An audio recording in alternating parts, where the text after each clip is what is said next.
السلام علیکم ورحمۃ اللہ وبرکاتہ۔ ان الحمد للہ والصلاة والسلام علی رسول اللہ، اما بعد، احسن الکلام کلام اللہ واحسن الهدی هدی محمد صلی اللہ علیہ وسلم۔ اعوذ باللہ السمیع العلیم من الشیطان الرجیم من همزه ونفسه ونفخه۔ إنه من يشرك بالله فكأنما خر من السماء فتخطفه الطير أو تهوي به الريح في مكان سحيق۔ صدق اللہ۔ ذات محترم، نصیحتوں کا سلسلہ جو اللہ رب العزت نے قرآن مجید میں رسول اللہ صلی اللہ علیہ وسلم کو مخاطب کر کے امت کے لیے کی ہیں، آپ کے سامنے اختصار کے ساتھ بیان کی جا رہی ہیں۔ پچھلی نشست میں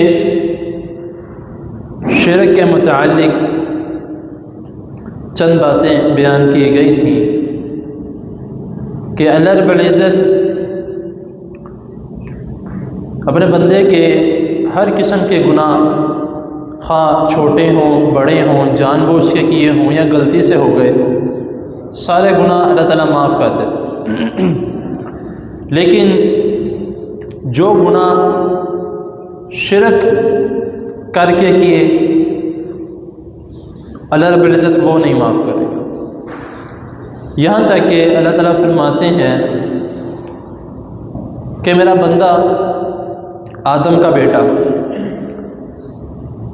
وہ میرے پاس آتا ہے، زمین سے لے کے آسمان تک گناہ ہی گناہ لے کر آتا ہے۔ اب آپ زمین سے لے کے آسمان تک کوئی نہیں اندازہ لگا سکتا کتنی لمبائی ہے، کتنی چوڑائی ہے۔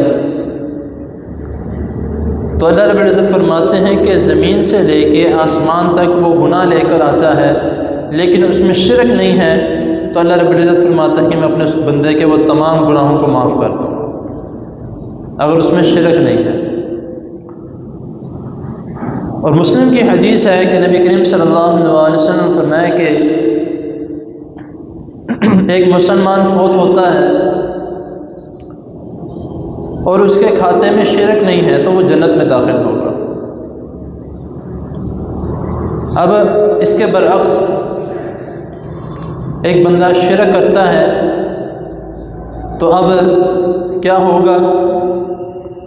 اللہ رب العزت فرماتے ہیں کہ میں وہ بندہ ہرگز جنت میں داخل نہیں ہوگا جس نے شرک کیا ہو۔ ایک اور جگہ پہ اللہ رب العزت نے فرمایا، جو بھی میں نے آپ کے سامنے آیت تلاوت کی ہے، إِنَّهُ مَن يُشْرِكْ بِاللَّهِ فَكَأَنَّمَا خَرَّ مِنَ السَّمَاءِ۔ اللہ تعالیٰ فرماتے ہیں کہ شرک کرنے والا بندہ اس طرح ہے کہ وہ آسمان سے گرتا ہے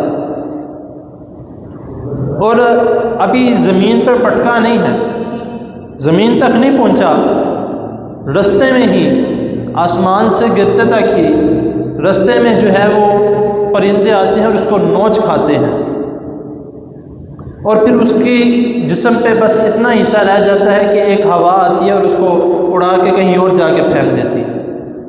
یہ شرک کرنے والے بندے کی مثال ہے کہ وہ اس طرح سے، مطلب نہ اس کے پلے گوشت رہ رہا ہے، نہ اس کے پلے ہڈیاں ہیں، نہ اس کے پاس کچھ اور ہے۔ اور یہ اگر اس کی مثال جو ہے وہ ہم دوسری حساب سے دیں، دینی حساب سے، تو وہ اس طرح سے ہے کہ اس نے اگر اپنی زندگی میں کوئی نیک عمل کیا بھی ہوگا، اس کے وہ شرک کرنے کی وجہ سے اس کے سارے نیک اعمال ضائع ہو جائیں گے۔ اور یہ اس کے باقاعدہ اس کے متعلق بھی اللہ رب العزت نے فرمایا لَإِنْ أَشْرَكْتَ لَيَحْبَطَنَّ عَمَلُكَ، کہ جو شخص شرک کرتا ہے اللہ رب العزت اس کے سارے اعمال کو ضائع کر دیتے۔ اب یہ شرک کیا ہے؟ اللہ تعالیٰ کی ذات کے ساتھ کسی کو شریک ٹھہرانا۔ شریک کے متعلق کوئی ایسا بندہ نہیں ہے جس کو نہ پتہ ہو کہ شراکت کسے کہتے ہیں، شریک کسے کہتے ہیں، کوئی ایسا بندہ نہیں ہے۔ ایک ادنا سے ادنا آدمی بھی جو ہے وہ اس بات کو سمجھتا ہے کہ شراکت داری کس کو کہتے ہیں۔ آپ کاروبار کرتے ہیں، آپ کے ساتھ کوئی بھائی والی ڈال لیتا ہے، آپ کے ساتھ مل کے کوئی کام کرتا ہے، اس کو کہتے ہیں شراکت۔ اتنی چھوٹی سی مثال ہے اور اتنی واضح مثال ہے۔ تو اللہ تعالیٰ کی ذات کے ساتھ کسی کو شریک کرنا، یعنی کہ جس طرح اللہ سنتا ہے کوئی اور بھی سنتا ہے، نعوذ باللہ۔ جس طرح اللہ تعالیٰ دیکھتے ہیں کوئی اور بھی دیکھتے ہیں، نعوذ باللہ۔ جس طرح اللہ تعالیٰ حکم دیتے ہیں کوئی اور بھی حکم دینے والا ہے، نعوذ باللہ۔ یہ شراکت ہے، اللہ تعالیٰ کے ساتھ شریک ٹھہرانا۔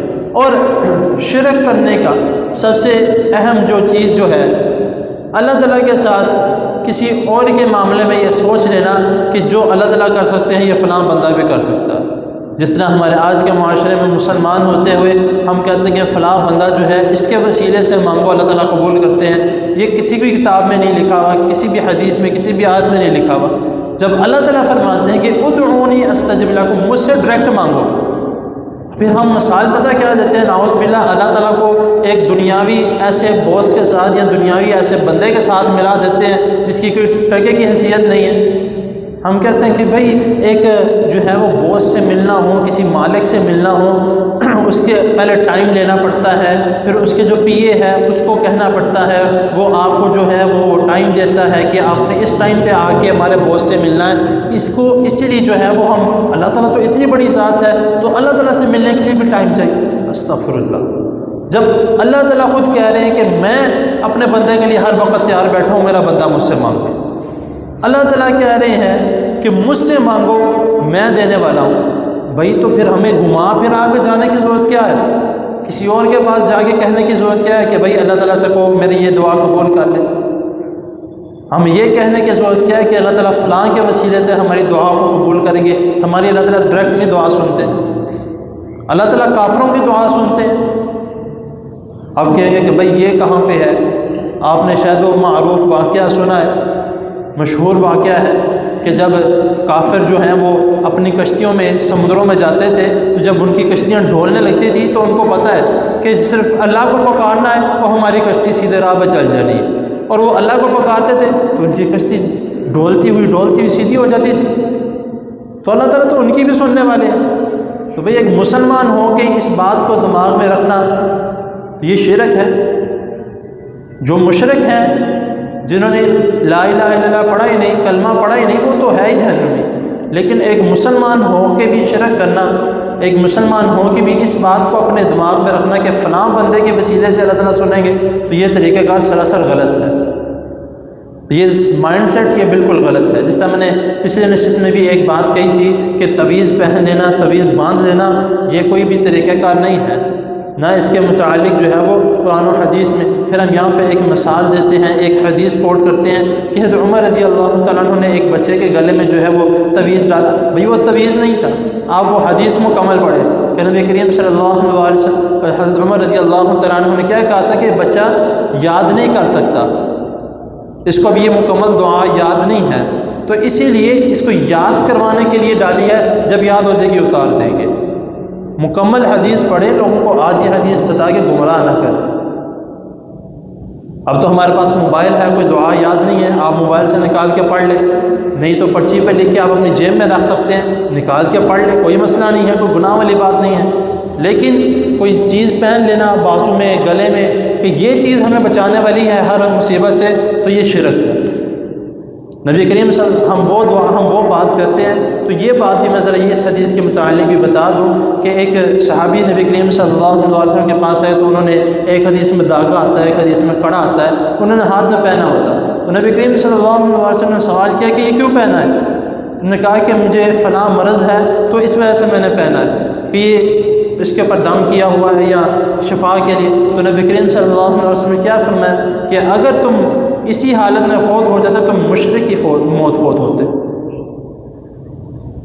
بھئی یہ شرک ہے، اللہ تعالیٰ کے ساتھ کسی معمولی چیز کو بھی شریک کر دینا وہ شرک ہے۔ تو یہ شرک جو ہے وہ آپ حاجی نمازی ہیں، 5 وقت کے 6 وقت کے نمازی ہیں، 7 وقت کے نمازی ہیں، تہجد بھی پڑھتے ہیں، شراک بھی پڑھتے ہیں، نوافل بھی پڑھتے ہیں، سارے اعمال ضائع ہو جائیں گے صرف ایک معمولی شرک کرنے سے۔